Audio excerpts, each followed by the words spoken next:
Menantuku memasukkan sesuatu yang aneh ke kopiku. Saat dia lengahku tukar kopi itu ke meja ibu kandungnya.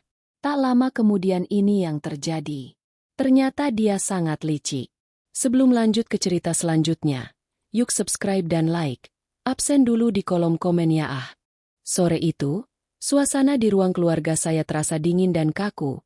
Tak sehangat mentari yang seharusnya menyusup dari balik jendela. Kesejukan itu bukan dari pendingin ruangan, melainkan dari ketegangan yang mengendap di antara kami. Di sofa tunggal, duduk menantuku, Maya, dengan senyum yang selalu saya rasa terlukis, bukan terukir. Di hadapannya, di sofa panjang, duduklah ibu kandungnya, Ibu Siti, yang sedari tadi tak henti-hentinya bercerita tentang pencapaian-pencapaian kecilnya, seolah-olah itu adalah berita besar. Sementara di samping Ibu Siti, duduklah putra sematawayang saya, Rian, yang sesekali mencoba mencairkan suasana dengan tawa renyah yang terasa dipaksakan. Saya, Wulan, hanya bisa duduk diam di kursi malas, mengamati ketiganya. Sejak Rian memutuskan menikah dengan Maya 3 tahun lalu, hidup saya dipenuhi dengan kecurigaan. Bukan kecurigaan tanpa dasar. Saya sudah beberapa kali menyaksikan sendiri bagaimana Maya dengan lihainya memutarbalikkan fakta, menuduh saya di hadapan Rian, membuat putra saya merasa bersalah karena terlalu membela ibunya.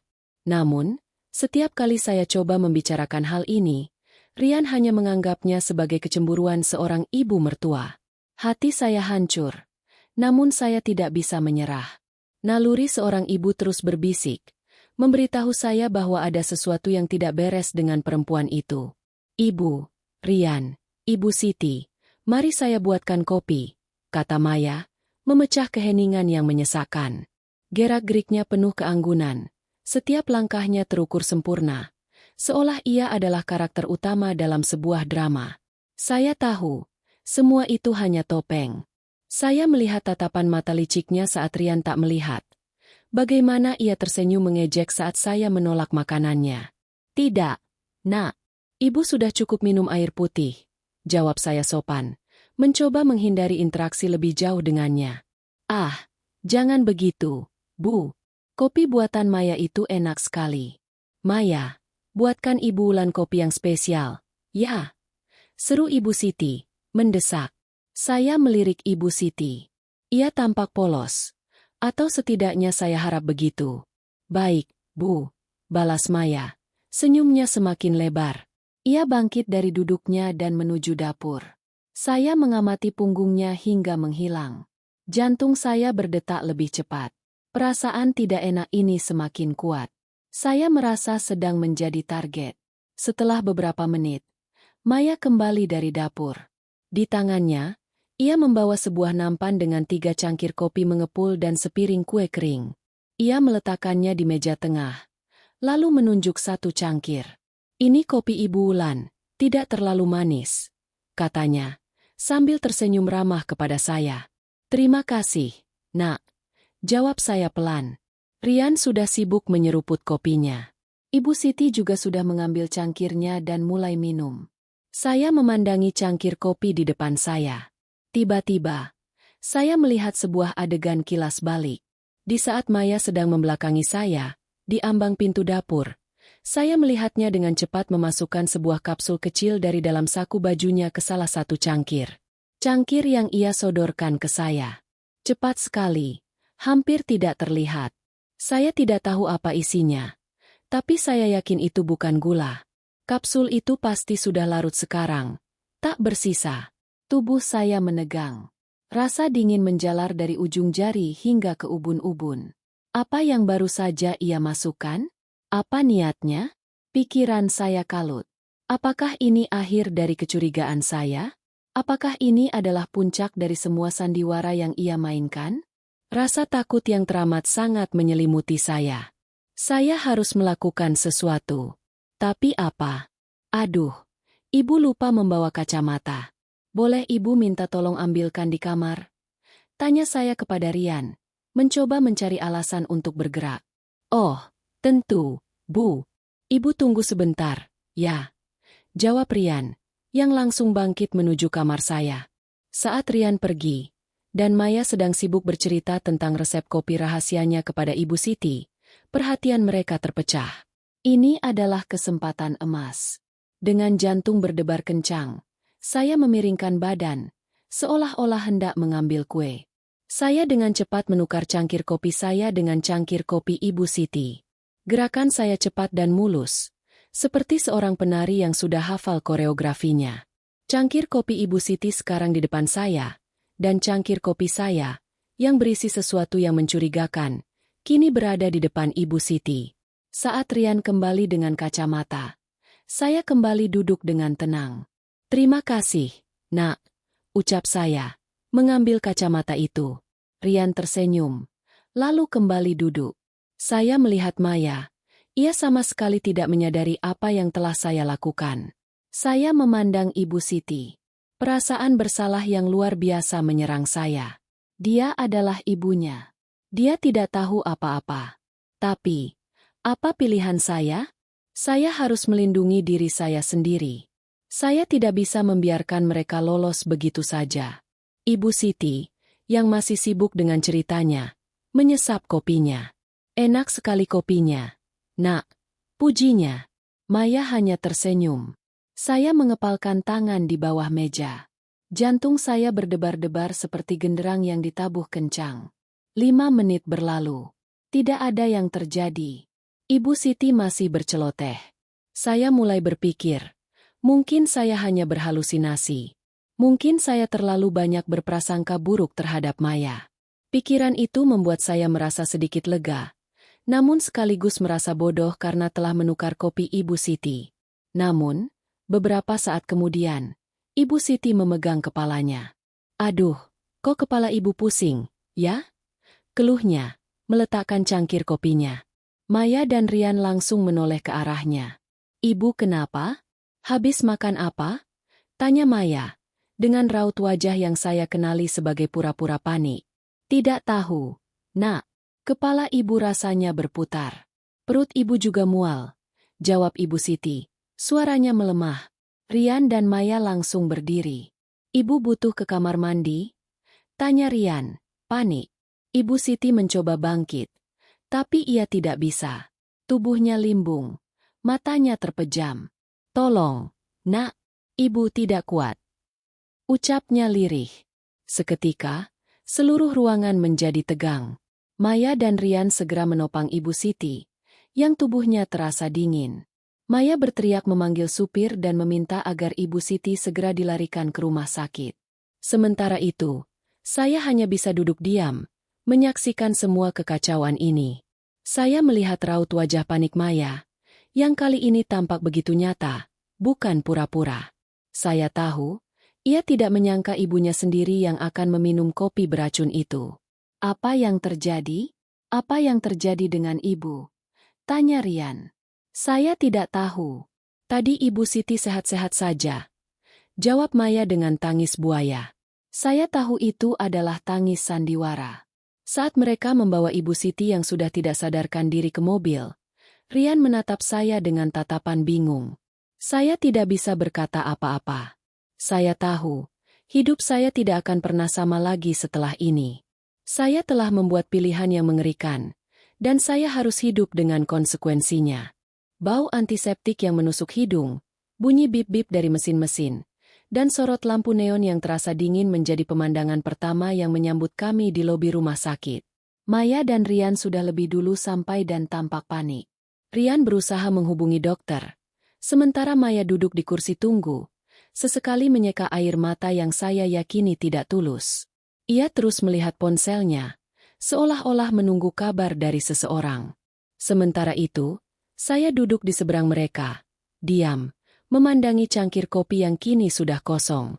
Kepala saya terasa berat, dipenuhi dengan penyesalan, rasa takut, dan kebingungan. Bagaimana jika Maya benar-benar berencana membunuh saya? Bagaimana jika saya sudah membuat kesalahan terbesar dalam hidup saya, yaitu menukar cangkir kopi itu? Ibu Siti, meskipun dia ibu kandung Maya, adalah wanita yang baik. Dia selalu ramah kepada saya, selalu menghargai saya sebagai orang tua Rian. Saya tidak bisa membiarkan sesuatu yang buruk terjadi padanya. Tak lama kemudian, seorang dokter keluar dari ruang UGD. Keluarga pasien Ibu Siti. Tanyanya. Kami, Dok. Saya anaknya, dan ini suami saya. Jawab Maya, langsung berdiri. Ia menunjuk Rian, yang juga berdiri. Bagaimana keadaan ibu saya, Dok? Tanya Rian. Dokter itu melihat kami semua satu persatu dengan tatapan serius. Kondisi pasien saat ini kritis. Ada zat asing yang masuk ke dalam tubuhnya, dan kami sedang berusaha untuk mengidentifikasi zat tersebut. Apakah pasien baru saja mengonsumsi sesuatu yang tidak biasa? Pertanyaan itu terasa seperti petir menyambar di telinga saya. Jantung saya berdebar lebih kencang. Maya langsung menoleh ke arah saya. Tatapan matanya penuh selidik. Ia pasti sadar. Hanya saya yang tahu apa yang terjadi. Tidak, Dok. Kami tadi hanya minum kopi dan makan kue di rumah. Jawab Rian, tanpa menyadari tatapan Maya kepada saya. Saya akan beritahu jika ada perkembangan lebih lanjut. Untuk saat ini, kami akan berusaha sekuat tenaga. Mohon doanya, kata dokter itu, lalu pergi. Setelah dokter pergi, Maya langsung menghampiri saya. Ibu tahu apa yang terjadi, kan? Tanyanya dengan suara pelan, namun tatapan matanya tajam. Apa maksudmu? Tanya saya, mencoba bersikap tenang. Ibu, tadi menukar kopi, kan? Saya lihat, katanya, dengan nada penuh ancaman. Saya terdiam. Bagaimana ia bisa tahu? Saya merasa sangat bodoh. Semua yang saya lakukan, semua kecurigaan saya, semuanya kembali menghantam saya. Apa yang ibu masukkan ke kopi itu? Ibu mau membunuh saya? Tanyanya lagi. Kali ini, suaranya lebih keras. Tidak, aku tidak melakukan apa-apa. Kamu yang memasukkan sesuatu ke kopi itu. Balas saya, tak bisa lagi menahan emosi. Tidak mungkin. Kenapa saya harus memasukkan sesuatu ke kopi ibu? Ibu pasti salah lihat. Teriak Maya. Rian, yang mendengar keributan itu, langsung menghampiri kami. Ada apa ini? Kenapa ibu dan Maya bertengkar? Ibu kamu, Mas. Dia menuduhku memasukkan sesuatu ke kopinya. Padahal tadi dia yang menukar kopi dengan Ibu Siti. Tuduh Maya, dengan air mata yang mulai mengalir. Rian menatap saya dengan tatapan yang penuh kekecewaan. Ibu, benarkah itu? Saya tidak bisa berkata-kata. Saya tahu, tidak ada gunanya membela diri. Maya sudah membuat saya tampak seperti orang jahat. Aku hanya takut, ucap saya, dengan suara bergetar. Takut apa, Bu? Ibu menuduh istri saya. Ibu menukar kopi ibu dengan ibu kandungnya. Lalu sekarang ibu bilang ibu takut. Tanya Rian, suaranya naik 1 oktav. Ibu pikir apa yang ibu lakukan? Bagaimana jika terjadi sesuatu pada Ibu Siti? Hati saya hancur. Putra saya tidak percaya kepada saya. Maya berhasil memenangkan hatinya, dan kini, ia berhasil membuat Rian membenci saya. Di saat yang sama, ponsel Maya berdering. Ia langsung mengangkatnya. Halo? Ya, Dok? Oh, baik. Kami akan segera ke sana. Ucap Maya. Ia menutup telepon. Ibu Siti sudah sadar. Mari kita lihat dia. Katanya. Saat kami memasuki ruangan Ibu Siti, ia sudah bisa duduk. Namun, wajahnya tampak sangat pucat. Ia menoleh ke arah kami, lalu tersenyum lemah. Maya, Rian, Ulen. Sapanya. Ibu, apa yang terjadi? Tanya Rian. Tidak tahu, Nak. Tiba-tiba saja kepala ibu pusing. Tapi sekarang sudah lebih baik. Jawabnya, masih dengan suara lemah. Ibu, apa yang ibu minum sebelum pingsan? Tanya Maya. Ibu Siti melihat ke arah saya, lalu tersenyum lagi. Kopi buatanmu. Nak, enak sekali. Maya terdiam. Ia menatap saya, lalu kembali menatap ibunya. Tatapannya penuh amarah. Rian hanya bisa diam, melihat kebingungan yang terjadi. Di tengah keheningan, Ibu Siti kembali berbicara. Rian, tolong ambilkan ponsel ibu di tas. Ada dokumen penting yang harus ibu kirim ke kantor. pintanya. Rian segera mengambil tas Ibu Siti. Ini, Bu, katanya. Ibu Siti mengambil ponselnya, lalu menoleh ke arah Maya. Nak, Ibu minta maaf ya. Tadi Ibu sempat mencicipi kopimu. Manisnya pas sekali. Mendengar itu, Rian langsung menatap Maya. Maya, apa maksud Ibu? Ibu Siti bilang dia juga mencicipi kopimu. Tanyanya. Maya terdiam. Ia menatap saya, lalu Rian, lalu ibunya. Wajahnya pucat, dan air mata yang tadi ia keluarkan kini terasa sangat nyata. Mas, tidak. Aku tidak mengerti. Katanya, tergagap. Kita pulang, kata saya. Tiba-tiba, Rian, Maya, dan Ibu Siti menatap saya. Kita pulang sekarang. Rian, aku sudah tidak tahan lagi. Saya bangkit dari duduk saya, lalu berjalan keluar dari ruangan itu. Rian mengikuti saya, dan saya tahu, ia akan meminta penjelasan. Tapi kali ini, saya tidak akan lari. Saya akan melawan, dan saya akan membongkar semua kebohongan Maya, meskipun itu akan menghancurkan keluarga saya. Langkah kaki saya terasa berat, meninggalkan kamar rawat Ibu Siti. Saya berjalan cepat, seolah ingin melarikan diri dari semua kebohongan dan tuduhan yang mengudara. Namun, saya tahu saya tidak bisa lari. Rian, putra sematawayang saya, mengejar dan menahan pergelangan tangan saya di ujung koridor. Wajahnya pias, matanya dipenuhi pertanyaan yang tak terucap. Tatapannya menusuk, menuntut kebenaran. Bu, tunggu, desak Rian, suaranya parau. Ibu harus jelaskan. Apa maksud semua ini? Apa yang Ibu tukar? Kenapa Ibu menukar kopi Ibu dengan Ibu Siti? Kami berdiri di dekat jendela koridor rumah sakit, di mana cahaya sore meredup, meninggalkan bayangan panjang di lantai. Saya menatap wajah Rian, wajah yang sangat saya kenal sejak ia lahir. Namun kini saya merasa ia sangat jauh dari saya. Ada rasa sakit yang mendalam di matanya. Rasa sakit karena putranya sendiri tidak percaya pada ibunya. Rian, duduklah. Ibu akan ceritakan semuanya, kata saya, mencoba menenangkan diri. Kami duduk di bangku panjang yang ada di sana, tersembunyi dari pandangan orang-orang. Saya menarik napas panjang, mengumpulkan setiap kepingan keberanian yang saya punya. Rian, Ibu tahu kamu tidak akan percaya. Tapi Ibu sudah lama merasakan ada yang tidak beres dengan Maya.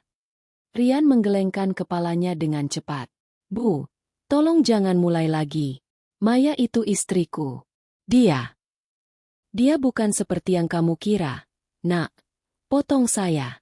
Selama ini, Ibu diam. Ibu tidak mau membuat masalah antara kamu dan istrimu. Tapi, apa yang terjadi hari ini sudah melewati batas. Saya menceritakan semuanya, dimulai dari kecurigaan-kecurigaan kecil yang saya rasakan sejak awal pernikahan mereka. Bagaimana Maya seringkali memutarbalikkan perkataan saya, membuat saya terlihat jahat di mata Rian. Saya melihat Rian hanya dia mendengarkan. Matanya kosong, bibirnya terkatup rapat. Hari ini, Ibu menyaksikan dengan mata kepala Ibu sendiri. Nak, saat Maya pergi ke dapur, Ibu lihat dia memasukkan sesuatu yang aneh ke dalam kopinya. Ke dalam kopi yang ia berikan untuk Ibu. Lanjut saya. Suara saya bergetar menahan tangis. Ibu tidak tahu apa itu. Tapi Ibu yakin itu bukan gula. Rian menatap saya. Tidak percaya. Tidak mungkin, Bu. Maya tidak akan melakukan itu. Kenapa dia harus melakukannya? Dia mencintaiku.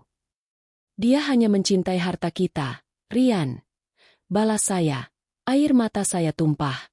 Dia mencintai rumah ini, perusahaan ayahmu, dan semua warisan yang seharusnya menjadi milikmu. Dia ingin menyingkirkan Ibu, Rian. Saya melihat di mata Rian. Ada keraguan yang mulai tumbuh. Ada kebingungan yang nyata. Ia tidak tahu harus percaya pada siapa. Pada ibunya, yang selama ini ia anggap terlalu berprasangka buruk pada istrinya. Atau pada istrinya, yang selama ini ia kira adalah wanita paling sempurna di dunia. Saat Ibu lihat ia memasukkan sesuatu ke kopi itu, Ibu panik. Pikiran Ibu kacau. Ibu takut. Nak, ibu sangat takut. Saat kamu pergi mengambil kacamata ibu, dan Maya sedang lengah, ibu.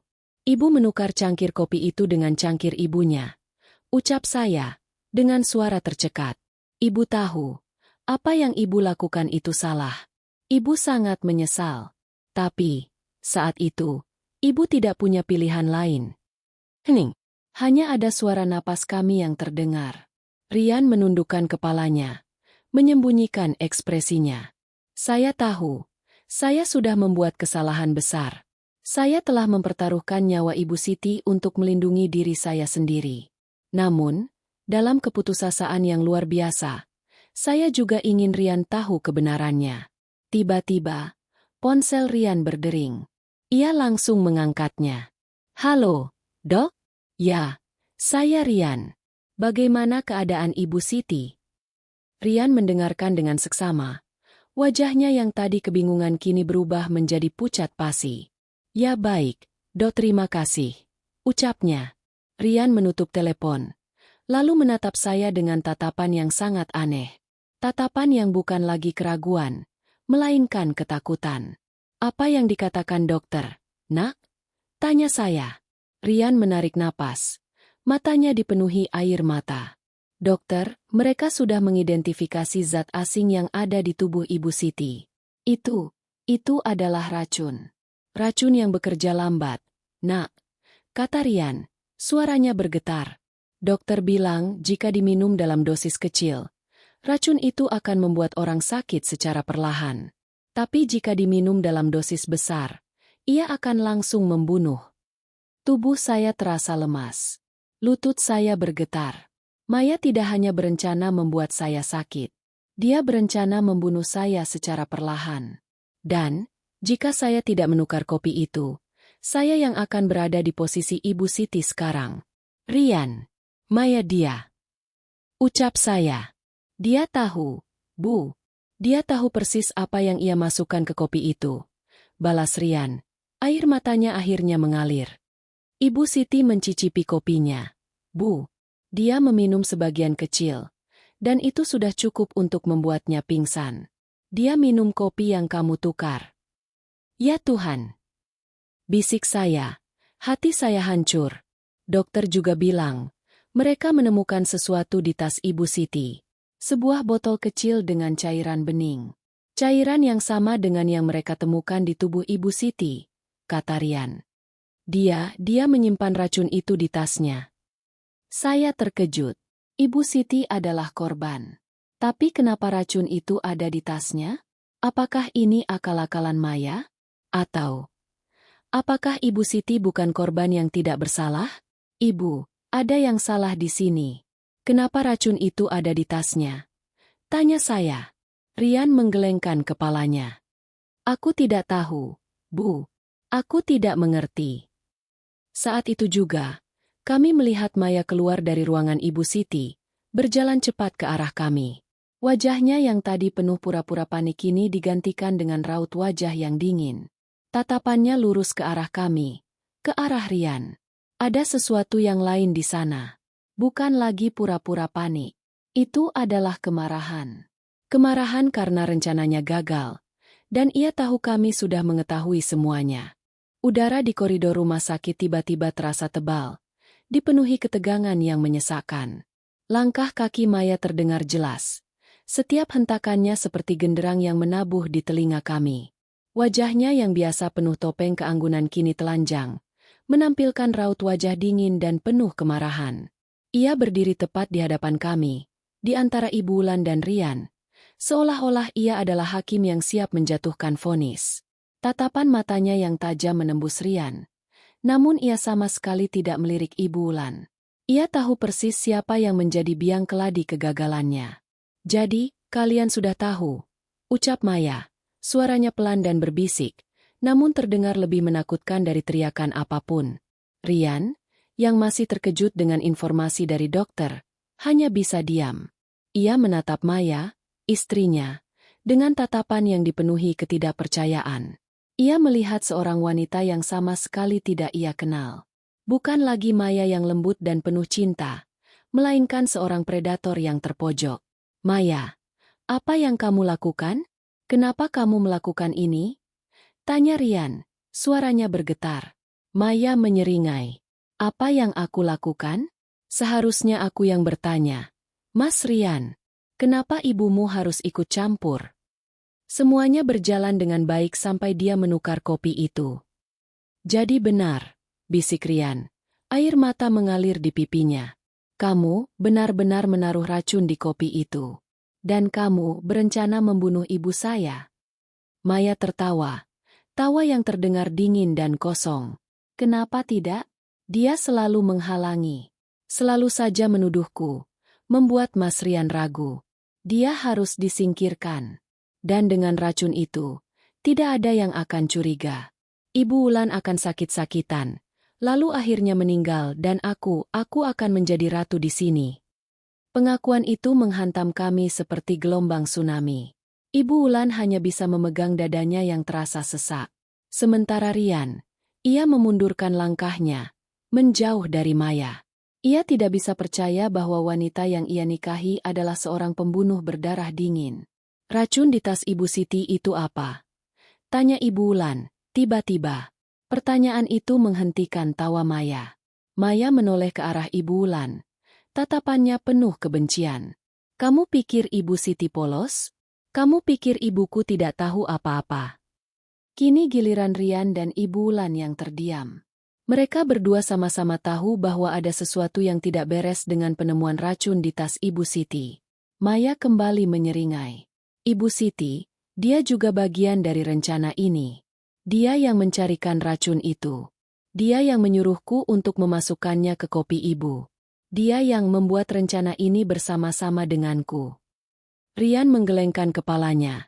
Tidak percaya. Tidak mungkin. Ibuku. Ibu Siti, dia tidak mungkin sejahat itu. Sejahat apa? Mas Rian, kita butuh uang. Uang Mas Rian. Uang perusahaan ini semuanya milik kita. Kata Maya, suaranya mulai naik. Ayah Mas Rian meninggalkan wasiat yang jelas. Semua warisan akan jatuh ke Mas Rian. Tapi hanya setelah Ibu Wulan meninggal. Dan itu bisa memakan waktu bertahun-tahun. Kita tidak bisa menunggu. Jadi, Ibu Siti dan kalian bersekongkol. Tanya Rian. Tentu saja. Kami ibu dan anak. Kami selalu bekerja sama. Jawab Maya, tanpa sedikit pun rasa penyesalan. Ibuku, dia sangat mencintaiku. Dia rela melakukan apapun untuk kebahagiaanku. Dan kebahagiaanku adalah hidup mewah tanpa ada yang menghalangi. Ibu Wulan menatap Rian. Rian, dia sudah merencanakan semuanya. Dia, Ibu Siti, mereka bersekongkol. Saat itu, pintu kamar rawat Ibu Siti terbuka. Seorang suster keluar dan memanggil Maya. Pasien Ibu Siti sudah sadar dan ingin bertemu dengan Anda. Maya langsung meninggalkan kami, berjalan menuju kamar ibunya. Rian dan Ibu Wulan hanya bisa terdiam. Tidak tahu harus berkata apa. Mereka berdua sama-sama merasa telah dikhianati. Rian merasa dikhianati oleh istri dan ibu mertuanya. Sementara Ibu Wulan, ia merasa dikhianati oleh Ibu Siti, wanita yang ia anggap baik dan ramah. Rian, apa yang akan kita lakukan?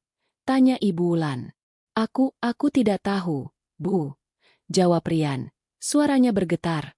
Aku tidak menyangka ini semua. Ia menatap Ibu Wulan, lalu tersenyum pahit. Maafkan aku, Bu. Maafkan aku karena tidak percaya pada Ibu. Seharusnya aku percaya pada Ibu sejak awal. Ibu Wulan hanya bisa memeluk Rian. Ia tahu, putranya sedang hancur. Hati Rian hancur berkeping-keping karena kebohongan yang ia jalani selama bertahun-tahun. Di saat yang sama, di dalam kamar rawat, Maya duduk di samping Ibu Siti. Ibu, kenapa Ibu minum kopi itu? Ibu tahu kan itu racun? Maya, Ibu tidak tahu. Jawab Ibu Siti, suaranya lemah. Ibu tidak sadar. Ibu hanya ingin mencicipi kopimu. Ibu pikir, kamu tidak akan keberatan. Kenapa Ibu minum? Desak Maya. Suaranya penuh amarah. Sekarang rencanaku gagal. Mas Rian sudah tahu semuanya. Ibu Siti menatap putrinya. Air mata mengalir di pipinya. Maya, maafkan ibu. Ibu. Ibu hanya ingin kita segera kaya. Tapi, ibu tidak menyangka ini akan terjadi pada ibu. Maya memegang tangan ibunya. Ibu, kita harus pergi dari sini. Mas Rian tidak akan membiarkan kita bebas. Kita harus kabur sekarang. Tidak bisa. Nak, ibu tidak kuat, kata Ibu Siti. Kita harus. Atau kita akan masuk penjara, teriak Maya. Saat itu, pintu kamar terbuka. Rian dan Ibu Wulan berdiri di ambang pintu.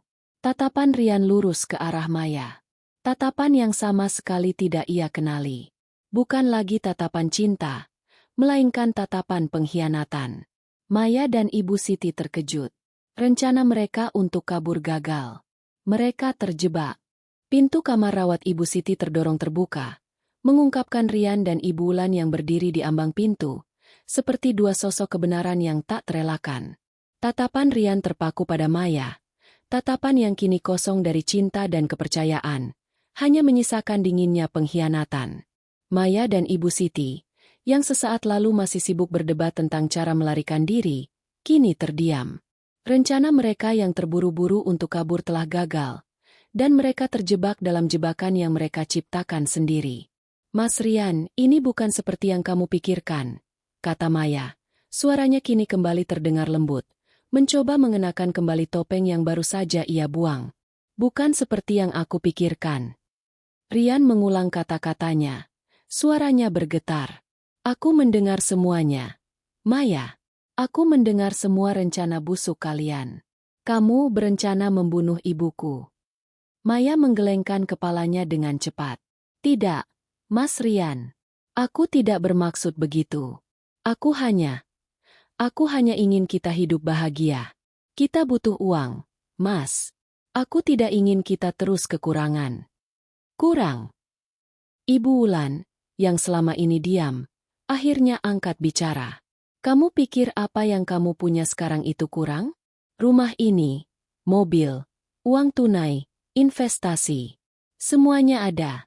Ayah Rian sudah meninggalkan semuanya untuknya. Tapi kamu tidak sabar. Kamu tidak sabar menunggu giliranmu, kan? Ibu Siti, yang terbaring lemah di ranjang, tiba-tiba memegang tangan Rian. Rian, nak, maafkan kami. Kami tidak bermaksud begitu. Jangan sentuh aku. Rian menarik tangannya dengan cepat, seolah-olah tangan Ibu Siti adalah api yang membakar. Ibu juga bagian dari ini. Air mata mengalir di pipi Ibu Siti. Rian, nak, dengarkan ibu. Ibu hanya ingin Maya bahagia. Ibu tidak ingin Maya hidup susah seperti ibu dulu. Ibu hanya salah jalan. Salah jalan. Maya berteriak. Ibu, jangan meminta maaf. Kita tidak melakukan kesalahan. Maya menoleh ke arah Rian. Mas Rian, dengarkan aku. Kita bisa lupakan semuanya. Kita bisa mulai dari awal. Kita bisa pergi dari sini. Kita bisa hidup bahagia. Dan Ibu Siti, kita bisa membantunya sembuh. Rian menatap Maya. Lalu Ibu Wulan. Lalu Ibu Siti. Ia merasa semua yang ia ketahui tentang hidupnya hanyalah sebuah kebohongan besar. Istrinya, wanita yang ia nikahi dan ia cintai, adalah seorang pembunuh berencana. Ibu mertuanya, wanita yang selalu ramah dan baik padanya, ternyata adalah seorang kaki tangan. Dan ibunya, Ibu Wulan, wanita yang selama ini ia tuduh berprasangka buruk, ternyata adalah korban yang hampir dibunuh. Mas Rian, jangan dengarkan ibumu, desis Maya. Aku akan dengarkan ibuku, jawab Rian. Suaranya mantap, karena ibuku tidak pernah membohongiku. Ibuku tidak pernah berencana membunuhku. Maya terdiam. Ia melihat Rian dengan tatapan yang dipenuhi kemarahan. Ia tahu, ia telah kehilangan Rian. Jadi, apa yang akan kamu lakukan? Tanya Maya, suaranya dingin. Kamu akan melaporkan kami? Kamu akan memenjarakan ibumu sendiri? Ibu, Rian, jangan laporkan kami. Pinta Ibu Siti. Tangisnya pecah. Rian menarik napas dalam-dalam. Aku tidak akan melaporkan kalian. Tapi, Maya kita harus bercerai. Mendengar kata-kata itu, Maya terkejut. Bercerai? Mas Rian, jangan bercanda. Aku tidak bercanda. Maya, aku tidak bisa hidup dengan seorang pembunuh. Aku tidak bisa hidup dengan orang yang berencana membunuh ibuku sendiri. Jawab Rian, suaranya tegas. Tidak, aku tidak mau. Aku tidak akan bercerai, teriak Maya. Ia langsung mengambil ponselnya, lalu menekan beberapa nomor. Aku akan menghubungi pengacara. Aku akan melawan. Rian hanya bisa menggelengkan kepalanya. Lawan apa, Maya? Lawan kebenaran. Di tengah kekacauan itu, seorang suster masuk ke ruangan. Mohon maaf, Ibu Siti sudah harus dipindahkan ke ruang perawatan intensif. Maya dan Ibu Siti terdiam. Maya tidak punya pilihan lain selain melepaskan ibunya. Di luar ruangan, Rian dan Ibu Wulan kembali duduk. Rian memeluk ibunya. Tangisnya pecah. Bu, maafkan aku. Aku bodoh.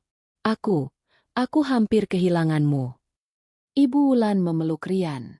Tidak apa-apa. Nak, Ibu sudah maafkan kamu. Yang penting, kamu sekarang sudah tahu kebenarannya. Keesokan harinya, Rian mengurus perceraiannya. Maya, yang tidak terima, mencoba melawan. Namun, dengan semua bukti yang ada, ia tidak bisa berbuat apa-apa. Ia terpaksa menerima perceraian itu. Rian juga melaporkan Maya dan Ibu Siti ke polisi. Namun, karena Ibu Siti masih sakit, ia hanya diperiksa sebagai saksi. Maya, yang sehat, langsung ditangkap. Ia didakwa dengan percobaan pembunuhan berencana. Waktu berlalu, membawa luka dan kebenaran pada permukaannya. Sebulan setelah Maya ditangkap, proses hukumnya berjalan cepat. Dengan bukti yang kuat, termasuk kesaksian Ibu Wulan dan Rian, serta temuan racun di tas Ibu Siti dan hasil uji laboratorium pada kopi, Maya dijatuhi hukuman 15 tahun penjara atas percobaan pembunuhan berencana. Keputusan itu mengguncang keluarga mereka. Namun Rian dan Ibu Wulan tahu, ini adalah keadilan yang harus ditegakkan. Ibu Siti, setelah pulih dari keracunan, diperiksa oleh polisi. Meskipun ia mengaku hanya membantu putrinya karena merasa tertekan, ia tetap ditetapkan sebagai tersangka dalam kasus yang sama. Namun, karena kondisi kesehatannya yang masih lemah, ia hanya menjadi tahanan kota, dan perannya sebagai kaki tangan Maya menjadi salah satu faktor yang memberatkan Maya dalam persidangan. Hari-hari pertama setelah perceraian dan penangkapan Maya terasa berat bagi Rian. Ia hidup dalam penyesalan yang mendalam karena tidak mendengarkan ibunya sejak awal. Ia merasa bodoh dan buta, dan itu adalah rasa sakit yang tak terlukiskan. Namun, Ibu Wulan selalu ada di sisinya. Ia memasak makanan kesukaan Rian, menemaninya menonton film, dan mendengarkan keluh kesahnya. Aku merasa sangat bodoh, Bu, kata Rian suatu malam, saat mereka sedang duduk di ruang keluarga. Aku membiarkan seorang wanita jahat meracuni hidupku, bahkan hampir membunuh ibu. Kamu tidak bodoh, Nak, jawab Ibu Wulan, memeluk Rian dengan erat. Kamu hanya terlalu mencintai. Terkadang, cinta bisa membuat kita buta. Yang penting, kamu sekarang sudah sadar. Kamu sudah tahu kebenarannya, dan kamu sudah memilih jalan yang benar. Pelukan hangat dari Ibu Wulan terasa seperti obat penawar bagi Rian. Ia menyadari, satu-satunya wanita yang tulus mencintainya dan tidak akan pernah mengkhianatinya adalah ibunya sendiri. Beberapa bulan kemudian, kehidupan mereka mulai kembali normal. Rian, yang kini sendirian, belajar untuk lebih mandiri dan kuat. Ia memusatkan perhatiannya pada pekerjaan dan berhasil mengembangkan perusahaan ayahnya menjadi lebih sukses. Ia juga kembali menjalin hubungan yang erat dengan Ibu Wulan, dan mereka berdua menjadi lebih dekat dari sebelumnya. Mereka sering berlibur bersama, memasak bersama, dan menghabiskan waktu bersama. Suatu hari, saat mereka sedang makan siang, Rian menatap ibunya dengan tatapan penuh rasa terima kasih. Bu, terima kasih sudah menyelamatkan hidupku. Terima kasih sudah tidak pernah menyerah. Ibu Wulan tersenyum. Kamu adalah anakku. Nak, tugas seorang ibu adalah melindungi anaknya, apapun yang terjadi. Sementara itu, Maya menjalani hukumannya di balik jeruji besi. Ia masih tidak menyesali perbuatannya, dan ia masih merasa bahwa dunia ini tidak adil baginya. Ia berulang kali mencoba menghubungi Rian, namun Rian tidak pernah menjawab teleponnya. Ibu Siti, yang kesehatannya semakin memburuk, akhirnya meninggal dunia beberapa tahun kemudian. Maya tidak bisa menghadiri pemakaman ibunya, dan ia harus hidup dalam penyesalan yang mendalam. Kisah tentang darah di cangkir kopi menjadi pelajaran bagi Rian. Ia belajar untuk lebih bijaksana dalam memilih pasangan, dan ia belajar untuk selalu mendengarkan naluri ibunya. Ia juga belajar bahwa kebahagiaan sejati tidak didapat dari harta atau kekuasaan, melainkan dari cinta dan kepercayaan yang tulus. Dan bagi Ibu Wulan, ia akhirnya menemukan ketenangan. Ia berhasil melindungi putranya, dan kini ia bisa hidup bahagia bersama Rian.